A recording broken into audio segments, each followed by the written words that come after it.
তো ফ্রেন্ডস কেমন আছেন? আজকে এই ভিডিওতে আমি যেতে যাচ্ছি গিটার টিউটোরিয়াল পার্ট 2। তো চলো শুরু করা যাক। প্রথমে আমি তোমাদেরকে বলে দিই, স্টেপ বাই স্টেপ স্টার্ট করি। হ্যাঁ, দেখো গিটার কত রকমের হয়। গিটার অনেক রকমের হয়, আমরা কোনো দিকে মাথা কাটাবো না, ডিরেক্টলি অ্যাকোস্টিক গিটার পারচেস করব। অ্যাকোস্টিক গিটার কিনলেই আমাদের কাজ হয়ে যাবে। স্টার্টিংয়ে অ্যাকোস্টিক গিটার খুবই বেটার, আর পরে চাইলে তুমি যে কোনো ইলেকট্রিক গিটার বা অন্য কিছু তুমি চাইলে পারচেস করতে পারো। তো প্রথমে আমরা অ্যাকোস্টিক গিটার দিয়ে স্টার্ট করছি। তোমরা যারা গিটার কিনবে তারা অ্যাকোস্টিক গিটার কিনবে। আর হ্যাঁ, বাজেট নিয়ে একটা প্রবলেম থাকে যে আমরা কত দামে গিটার কিনবো। স্টার্টিং করার জন্য 1800 থেকে 3000 টাকার মধ্যে যে কোনো গিটার পারচেস করলেই হবে। অ্যাকোস্টিক গিটার শুধু পারচেস করবে। আর একটা জিনিস দেখে নেবে যাতে অত হিবিজিবি কিছু না থাকে। যত হেভিজিবি থাকবে তত তাড়াতাড়ি নষ্ট হবে, কারণ কম দামের গিটার কোনোদিনও ওই হিবিজিবি দিয়ে অত ভালো কোয়ালিটি আউটপুট দিতে পারে না। একটা অপশন দেওয়া থাকে যেটা ভলিউম নব দিয়ে সাউন্ড কমিয়ে আউটপুট দেয়, তো ওটা ভালো হয় না, ওটার দরকার নেই। জাস্ট একটা সিম্পল গিটার নিয়ে নেবে, 1800 থেকে 3000 টাকার মধ্যে হয়ে যাবে। তো চলো এবার আমরা শুরু করি যে গিটারের কোন পার্টটাকে কি বলে। এই যে উপরের পার্টটা দেখতে পাচ্ছ গিটারের, এই উপরের পার্টটা, এটাকে বলে হেড স্টোক, ঠিক আছে। আর এইখানে যেই নাট টাইট দেওয়ার যে অপশনটা দেখতে পাচ্ছ, এটা যেটাতে তারগুলো টাইট হয়, এটাকে কি বলে? সিম্পলি টিউনার বলে। একদম সিম্পলি ভাষা শিখবো, টিউনার বলে।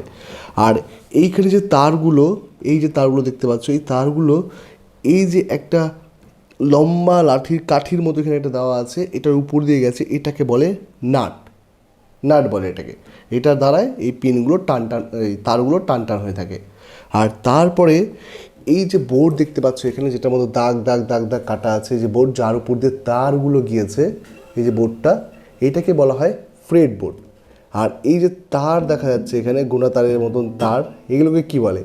এইগুলোকে বলে স্ট্রিং। একদম সোজা ভাষায়, সহজ ভাষায় বলে স্ট্রিং। এই স্ট্রিংগুলোকে আমরা বাজিয়ে বাজিয়ে গান করব।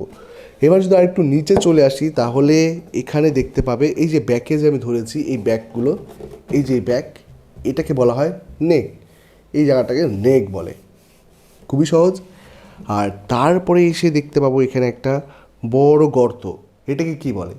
এটাকে বলা হয় সাউন্ড হোল, যার মাধ্যমে সাউন্ডটা বাইরে বেরোয়, এইটাকে সাউন্ড হোল বলে, ঠিক আছে। আর তার নিচে এই ব্ল্যাক কালারে এটা দেওয়ার মানে কি? এটা কি কোনো ডিজাইন? না, এটা ডিজাইন না, এটা হচ্ছে পিক গার্ড। যখন আমরা পিকটাকে এরকম করে চালাই যাতে গিটারটার ডিজাইন নষ্ট না হয়, তার কারণে এটাকে দেওয়া হয়, এটাকে বলা হয় পিক গার্ড। একদম সহজ। আর এই যে অংশটা দেখতে পাচ্ছি, এটাকে কি বলে? এটাকে বলা হয় ব্রিজ শ্যাডেল। সম্পূর্ণটাকে ব্রিজ শ্যাডেল বলে। একই জায়গায় একই রকম বলে, তো আমি আমাদের এখানে যেটা বলে সেটাই আমি বলছি, এটাকে বলা হয় ব্রিজ শ্যাডেল। এই এটা হচ্ছে ব্রিজ, সম্পূর্ণটা ব্রিজ শ্যাডেল, এটাকে বলে ব্রিজ।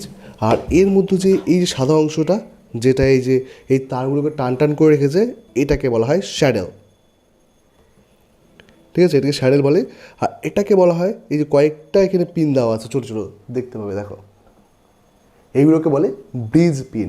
খুবই ইজি, এগুলোকে বলে ব্রিজ পিন। আর এই সম্পূর্ণটা যে আছে গিটারের, এটাকে বলা হয় গিটারের বডি। আর তোমরা এরকম যদি ফিতা লাগিয়ে থাকো, এটাকে কী বলা হয়? গিটার পেল্ট। এটা যার নেই তার দরকার নেই, তো এটাকে বলা হয় গিটার পেল্ট। আর প্রত্যেকটা স্ট্রিং আমরা প্লে করে করে গান বাজাবো, ঠিক আছে। তো খুবই ইজি, সিম্পলি, আশা করি বুঝতে পেরেছো। আর এর মধ্যে কয়েকটা ডট দেখতে পাবো, এই যে ডটগুলো, এখানে দুটো ডট দেওয়া আছে, মাঝখানে একটা, একটু দেখে নাও। এগুলোকে বলা হয় ফ্রেড মার্কার। এর সাহায্যে আমরা নাম্বার বুঝতে পারি। দেখো প্রথমে দেওয়া থাকবে 3 নাম্বারে একটা,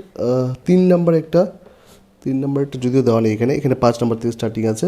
তো প্রথমে থাকে 5 নাম্বার একটা, তারপর 7 নাম্বার, তারপর 9 নাম্বার, তারপরে 12 নাম্বার, তারপরে আবার আছে একদম গিয়ে 15 নাম্বার। 12 নাম্বারে দুটো ডট থাকবে যাতে বুঝতে সুবিধা হয় যে এটা 12 নাম্বার ফ্রেড আমাদের। আর এই দিকে তো বারবার দেখা পসিবল না, যখন আমরা স্টার্টিং করব, শিখবো, তখন আমরা এইভাবে দেখে দেখে বাজাবো, প্লে করব। কিন্তু যখন আমরা শিখে যাব, তখন কিন্তু এই উপরের দিকে ডটগুলো ফলো করব। এইখানেও কিন্তু ডট দেওয়া আছে, এই যে উপরে এদিক দিয়ে ডট দেওয়া আছে যাতে বুঝতে সুবিধা হয়, এই দিকে তো দেখতে না হয়, এদিক থেকে চট করে দেখে নিলে ও এটা এত নম্বর, ও এটা এত নম্বর, আইডিয়া হয়ে যায়। তো এইবার গিটারের ফান্ডা কি? গিটারে সব বুঝে যাব, সব শিখতে পারবো। আমরা যদি ঠিক ওয়েতে যাই তাহলে গিটার অবশ্যই শিখতে পারবো। আর যারা যারা ভাবছো যে গিটার শেখা খুবই সহজ, খুবই সহজ না, অনেক প্র্যাকটিস করতে হয়, অনেক ধৈর্য ধরতে হয়। যত বেশি ধৈর্য ধরে তোমরা শিখতে থাকবে তত বেশি তাড়াতাড়ি শিখতে পারবে। তাড়াতাড়ি বলা ভুল হবে, কারণ গিটারটা অত সহজে অত তাড়াতাড়ি শেখা যায় না, এফএল স্টুডিওর মতো না। এটা অনেক অনেক অনেক প্র্যাকটিস করতে হয়, অনেক ধৈর্য দরকার তার জন্য। তো দেখো আস্তে আস্তে আমি তোমাদেরকে সঠিক প্রসেস দেখাবো। তোমরা যদি সঠিক প্রসেসে শিখতে থাকো তাহলে আমি আশা করি যে খুব সহজেই শিখতে পারবে। তো আশা করি বুঝতে পেরেছো, অ্যাকোস্টিক গিটার পারচেস করলেই হয়ে যাবে। তো আজকের জন্য এই পর্যন্ত। যদি ভিডিওটা ভালো লাগে তাহলে অবশ্যই লাইক করবে, শেয়ার করবে। আর তুমি যদি আমার চ্যানেল নতুন এসে থাকো তাহলে অবশ্যই সাবস্ক্রাইব করতে ভুলবে না। টাটা।